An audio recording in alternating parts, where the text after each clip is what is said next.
Bueno, buenas tardes. El día de hoy vamos a revisar la clase 10, en la que vamos a ver aspectos de la logística en general y de un poco lo que es algo de vocabulario de inglés técnico, ¿sí? Como para que ustedes tengan noción de qué significan palabras que van a ver todo el tiempo reflejadas en documentación, incluso en mails. Así que bueno, digamos que son propias del inglés técnico de comercio exterior. Recuerden que tenemos tareas pendientes, estuvimos con algunos feriados, así que las clases son grabadas en esos casos, pero bueno, las actividades están, así que cualquier duda que tengan me avisan sobre las actividades que se dieron en clases grabadas. Así que, bueno, nada, continuamos con la clase de hoy. Les voy a compartir pantalla.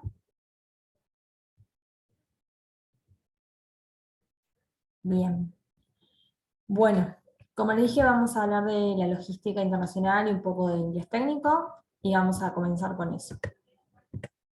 Bien. La logística internacional en sí, digamos, lo que significa, ¿no? Sería el proceso de gestionar estratégicamente el movimiento y almacenaje de materias primas, partes y accesorios, productos terminados, desde los proveedores a través de la empresa, el usuario y hasta el consumidor final, ¿sí? De punta a punta. Obviamente, ¿para qué existe la logística? Para entregar esos materiales, esos materias primas, esos productos terminados, todo entregarlo en tiempo, forma, ¿sí? Al menor costo posible, bajo siempre condiciones acordadas y dentro de los estándares de calidad establecidos, ¿sí? No es solamente entregarlo del punto A al punto B, sino hacerlo bajo distintos, digamos, o determinados, mejor dicho, conceptos, estándares, y bueno, dentro de eso, menores tiempos, menores costos, siempre optimizando lo que es el transporte. Bueno, principales funciones de logística: compra, abastecimiento, gestión de inventario, distribución, y la logística también se puede ver desde tres puntos de vista, ¿sí? Que es la logística de compra o abastecimiento, la logística propia del abastecimiento de planta y la logística de distribución. Bueno, esas anteriores obviamente estamos hablando de la logística más general, de proveedor a cliente, que es abastecimiento. Ya la logística interna de la planta, de transportar de un lugar a otro, almacenamiento de materiales, organización, y después lo que es centro de distribución, que es, bueno, al revés, digamos, de la planta hacia allá los clientes finales, que sería todo lo que es local, ¿sí? Que también obviamente necesita otra flota o otro tipo de vehículos, otra forma de trabajar que no es la misma que las otras dos. Por eso se divide en tres grupos y por eso cada uno tiene sus características propias. Bueno, hablando más en general, la carga, ¿sí? Es el bien o conjunto de bienes que necesitan ser transportados. Y dentro de la carga podemos encontrar aquella que es carga general o carga a granel, ¿sí? La carga a granel, que seguramente la han escuchado hablar, es mercadería sin embalar básicamente, ¿sí? Y pueden ser sólidos o líquidos. Entre los sólidos tenemos varios ejemplos, ¿sí? Como sean trigo, maíz, ¿sí? Todo lo que, no todo, pero gran parte de los granos que cosechamos acá en Argentina, por ejemplo. Y bueno, ¿qué hace? al transporte de este tipo de carga, que se exporten en buques graneleros, ¿sí? Y que se pueda adaptar a contenedores. En cuanto a los líquidos, ejemplos de estos son petróleo, aceite, productos químicos, y en este caso el traslado se hace en isotanque o flexitanque, que vamos a ver ahora ejemplos de los mismos. Arriba, primero, vemos el flexitanque, mientras que abajo se ve el isotanque.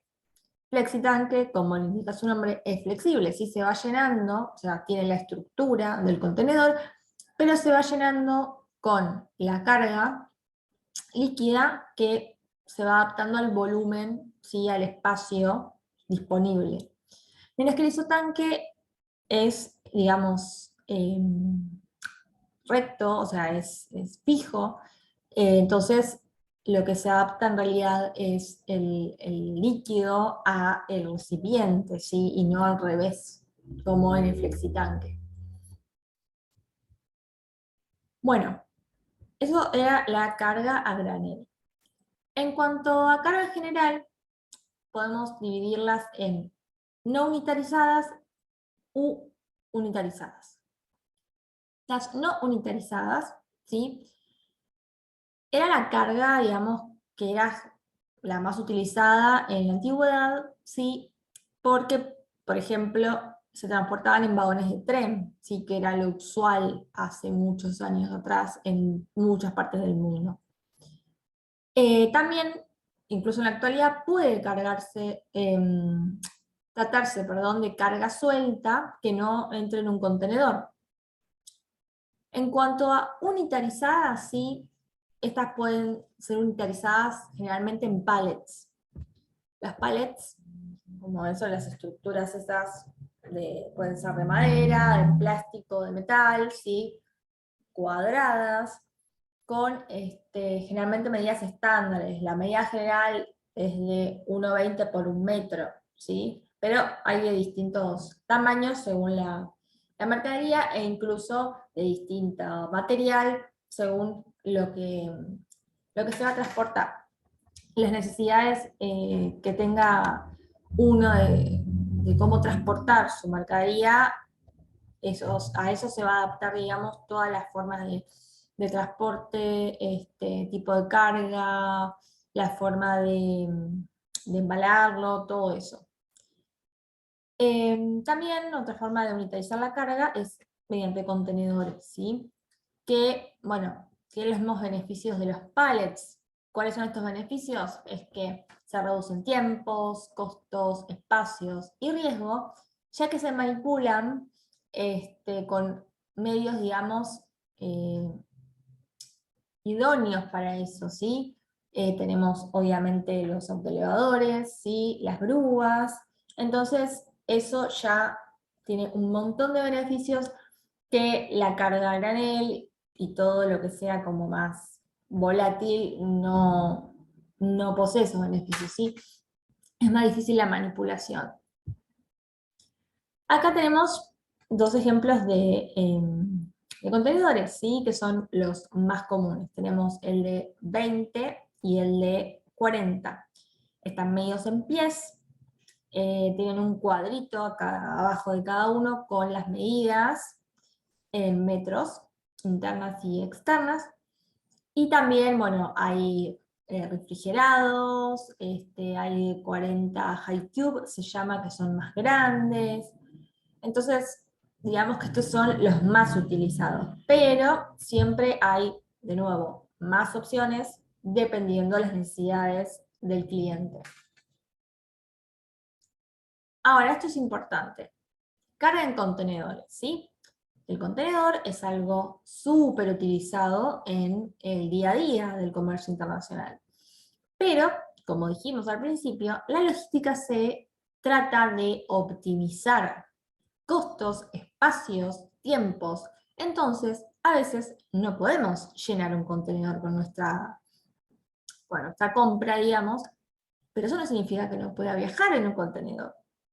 Entonces, hay distintas opciones que vamos a ver en este momento y distintas definiciones, ¿sí? Para la carga en contenedores que lo van a ver, tipo, es una definición propia del comercio exterior, para el transporte en contenedores, y lo van a ver tanto en documentos de transporte como en mails, en definiciones, cuando digan cómo va a ser un contenedor completo, carga consolidada, ¿sí? Y cómo se llama cada uno, ¿sí? Así que bueno, tenemos 4 opciones fundamentales en cuanto a carga de contenedores, ¿sí? FCL, FCL, siempre vamos a ver esto, siempre tengan esto en claro, que vamos a ver, digamos, estas siglas o la característica de cómo va a estar dispuesto el contenedor de una punta hacia la otra, ¿sí? De quién envía y quién recibe. Entonces, primero, ¿sí? Tenemos quién envía, que es la primera parte de las 3 letras, ¿sí? Y después tenemos quién recibe. En el primer caso, FCL, FCL, son siglas en inglés, que significa Full Container Load, es decir, contenedor cargado totalmente. Pero contenedor cargado por un proveedor que va a un solo cliente, ¿sí? Lo que compró este cliente abarca, a un mismo proveedor, abarca todo el contenedor. Se lo llena con la mercadería y se lo envía. Eso es un FCL, FCL, ¿sí? Hago así porque está FCL, o sea, lleno de un lado y se recibe lleno en el otro lado. Segunda opción, FCL, LCL, ¿sí? ¿Qué pasa? En este caso, el proveedor, digamos, el vendedor, lo que consiguió son varios compradores, ¿sí? Pero esas compras no llenan, o sea, cada compra individual no llena un contenedor. Entonces lo que hizo este vendedor fue juntar todas las compras, ¿sí?, de sus clientes y hasta llegar a un contenedor. Entonces, de este lado lo vamos a ver FCL, desde el lado del vendedor, porque está lleno. Pero de este lado, de los compradores, lo vamos a ver LCL. LCL significa Less Container Load, ¿sí? Que significa que el contenedor no está totalmente cargado para mí. En este caso, ¿no? Entonces, la mercadería va a ir, llenó el contenedor, pero cuando llegue acá va a tener que hacer lo que se llama un desconsolidado. Es decir, que cada uno va a tener que sacar su parte de lo que compró del contenedor y va a tener que hacer sus respectivos trámites aduaneros y ser enviados a cada cliente. Por eso, de este lado fue FCL y este lado es LSL, ¿sí? Tercera opción, al revés de la anterior. Tenemos varios vendedores y un solo cliente. Este cliente, lo que le importó fue optimizar el flete. Entonces dice, yo quiero todo en un contenedor porque le compré a varios, ¿sí? Entonces, lo que le compré a esos varios, individualmente no me llenan un contenedor. Ahora, si los sumo todos, sí me llenan un contenedor. Entonces me conviene. Entonces, en este caso va a ser LCL, FCL. ¿Por qué? Porque los vendedores, los varios vendedores, no llenaron el contenedor, llenaron una partecita. Entonces el contenedor va a ir con esas partecitas, ¿sí?, que no son el contenedor completo, si son individuales, hasta el cliente, que sí va a recibir un contenedor completo de todas esas partecitas. Y va a ir solamente a él, ¿sí? Por eso es LCL, FCL. Y última opción es cuando hay que conectar varias partes y cuando se optimiza más el flete. Un contenedor hay que llenarlo. Entonces, ¿qué hacemos? Conectamos vendedores con compradores que individualmente su compra o su venta no llenan un contenedor entero. Entonces, hacemos una consolidación, o sea, juntamos lo que se vende y lo que se compra, llenamos un contenedor, entonces lo llenamos con las partecitas de los vendedores, llega, pero a su vez después hay que desconsolidar y darle a cada comprador su parte. Entonces, en este caso va a ser un LCL, LCL. En el caso de los LCL, quien consolida, quien se encarga de juntar esto y luego de consolidar, es el freight forwarder, se llama. Es freight, es flete, ¿sí? Así que, bueno, el freight forwarder es el agente de carga que se encarga de eso. Los freight forwarder no son propietarios del medio de transporte, ¿sí? Ni del contenedor, ni nada. Lo que hacen es que te venden el espacio, ¿sí? Entonces se encargan ellos de saben cuánto espacio hay y lo van mechando y te lo van vendiendo. Bueno, como dije, la logística tiene varias partes que tienen que tener en cuenta, y uno de ellos son los medios para asegurar la carga, ¿sí? La carga obviamente no puede ir suelta en el medio de transporte. Y dependiendo del propósito y el tipo de carga, hay diferentes medios para asegurarla, como son travesaños de madera, tablas, paneles, pallets vacíos, bolsas de aire, neumáticos usados, espuma de caucho, pisos intermedios, particiones, etc. Después, cuando ya tenemos todo asegurado, bien que vamos teniendo más cosas, tenemos ya un contenedor por ahí donde ponerlo, la tenemos asegurada. Bueno, ahora viene la parte del marcaje, ¿sí? El marcaje tiene el objetivo de brindar a todos los operadores que van a manipular esa carga, como sea auxiliares de carga, el transporte, las autoridades aduaneras, otros interesados, que puedan realizar manipuleos correctos, ¿sí? Se evita accidentes, se evitan envíos a lugares equivocados. Digamos, básicamente son totalmente por seguridad, ¿sí?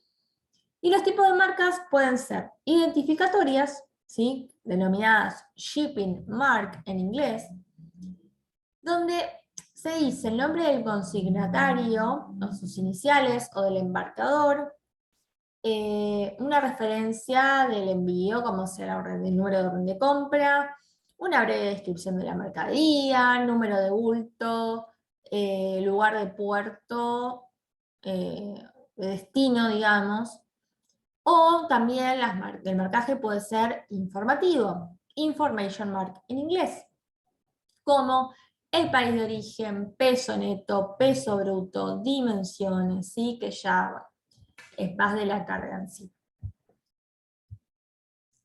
Y tenemos otras instrucciones que son las de manipuleo propiamente dicho.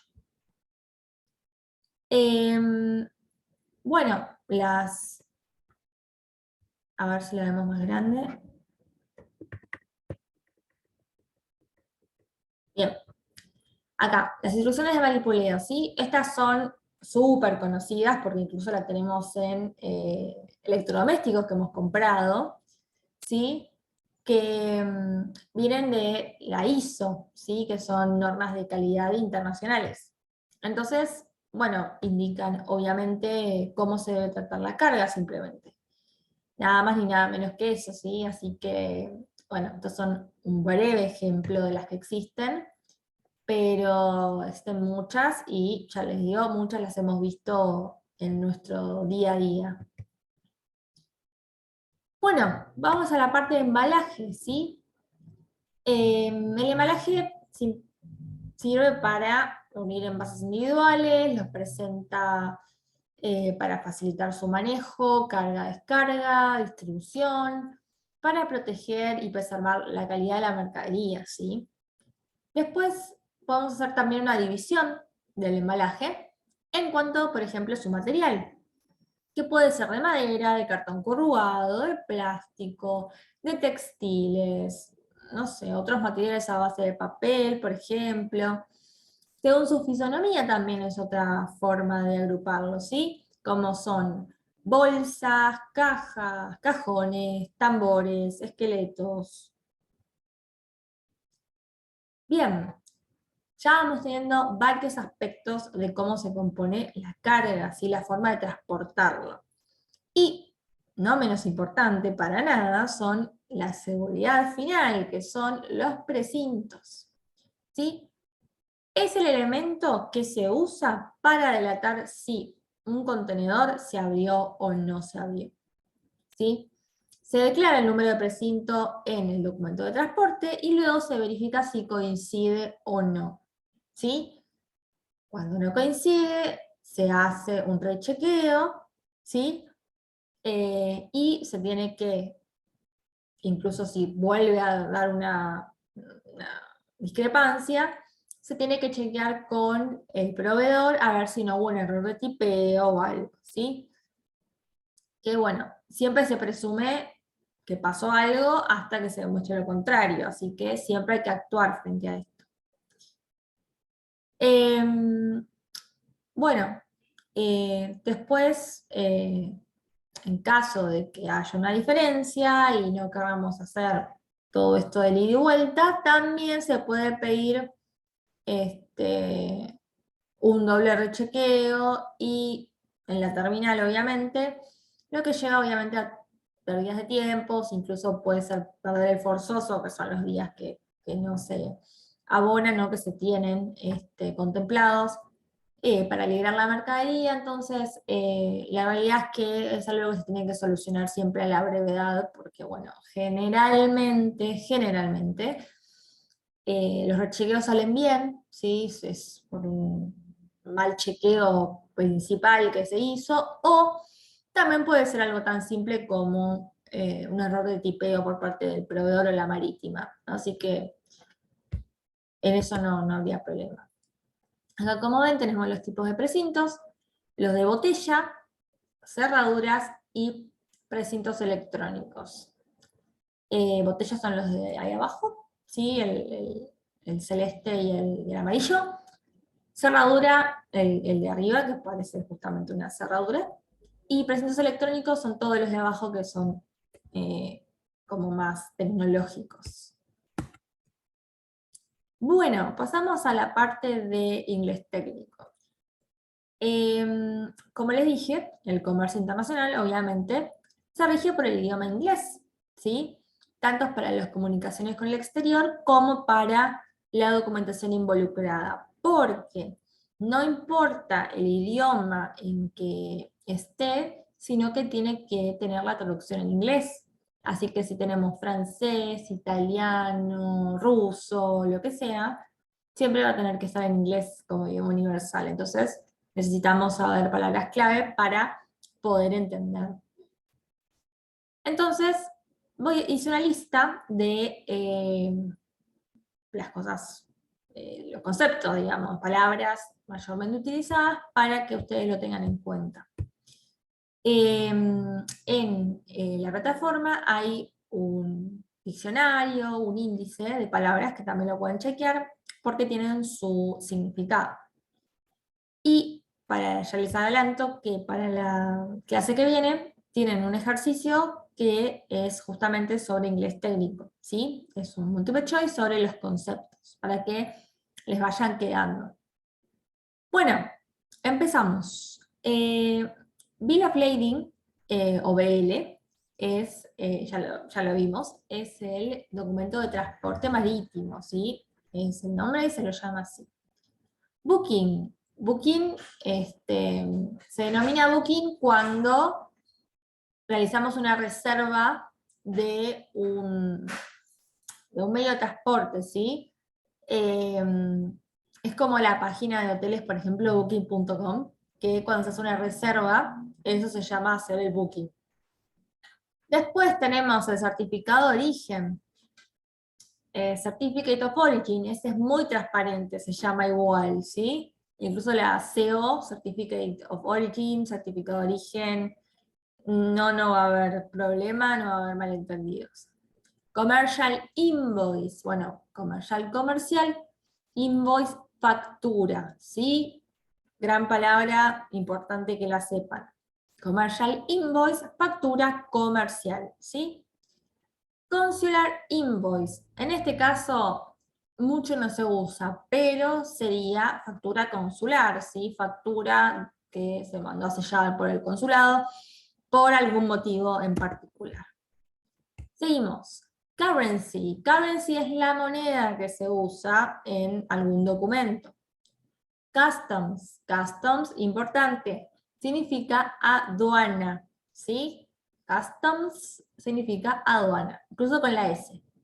Customs broker es despachante de aduana, ¿sí?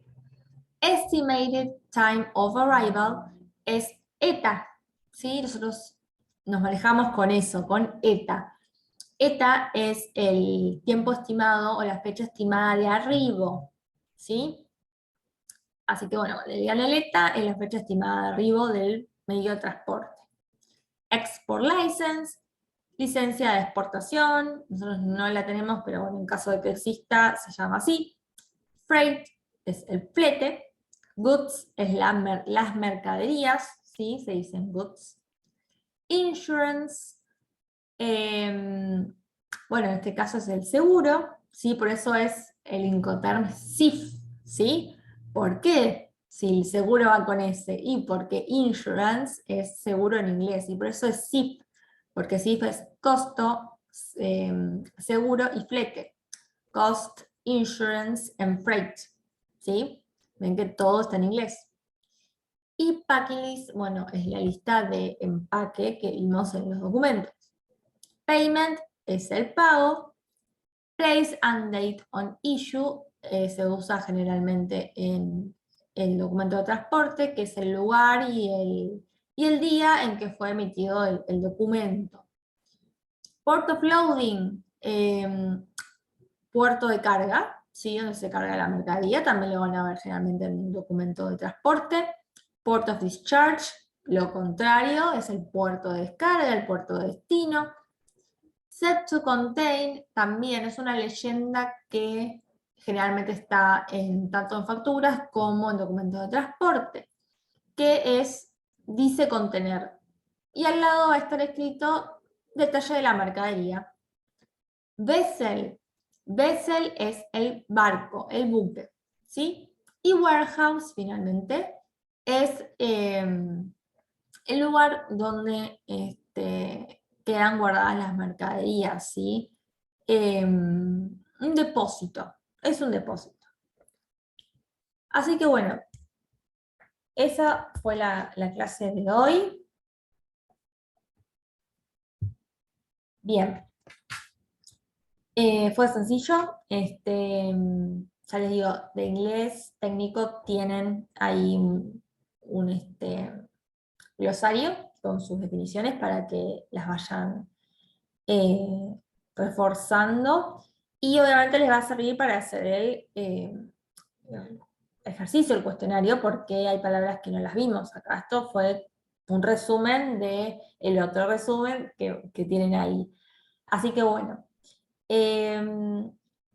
Nosotros ya tenemos la clase que viene, es la última antes del receso. Así que nada, les recomiendo que si pueden hacer, ir haciendo los ejercicios. Si no, bueno, obviamente tienen el receso para hacerlo, porque volvemos aproximadamente el 10 de enero. Así ya se ponen al día y bueno, podemos continuar con casi la segunda parte del curso, ¿sí? Así que nada, cualquier duda o consulta sobre ejercicios anteriores, conceptos de clase, lo de hoy, lo que sea, me avisan por el grupo o por el foro de consultas generales en la plataforma, ¿sí? Así que bueno, que tengan una buena semana y nos estamos viendo el miércoles que viene. Adiós.